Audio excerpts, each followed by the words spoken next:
Good day! Ngayon nga ibigay natin ang quarterfinals game schedule na magaganap sa November 24, 2025. Siyempre, isama na rin natin ang final team standing sa Prelim 1 at Prelim 2. Ano-anong team ang nakapasok sa top 8 at anong-anong team ang laglag. Kaya before that guys, please don't forget to like, comment, and subscribe for more valuable updates. Please pa-subscribe and pa-share and pa-like ng video. Thank you very much. Sa ngayon nga ibigay po muna natin ang final team standings na naganap nga sa Prelim 1 at Prelim 2. Narito po ang top 8.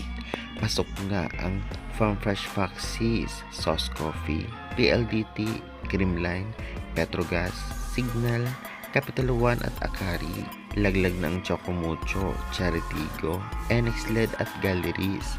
Bawi na lamang next conference at dahil dyan lalaban-laban sa knockout rounds ang top 8 teams, 1 versus 8, 2 versus 7, 3 versus 6 at 4 versus 5. At narito na po ang quarterfinal schedule na magaganap sa November 24, 2025.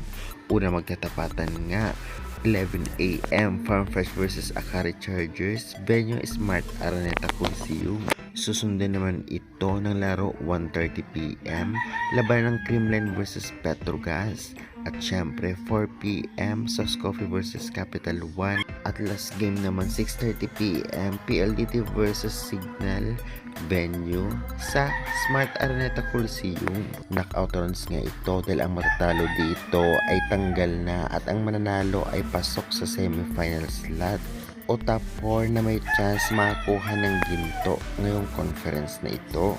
Hindi natin mapredict kung anong team ang mananalo at makapasok ng semifinals dahil halos lahat may chance. Kahit nasa mababang rank pa ito ng top 8 ay malalakas pa rin, kagaya na lamang ng Petrogas na tinalo ngayon ang top rank ng PLDT. Signal na tinalo ang mga top rank ngayon, kaya di magpakampante, kaya good luck sa lahat. Kaya guys, sino-sino team o ano-anong team ang mananalo, i-comment mo na yun sa baba.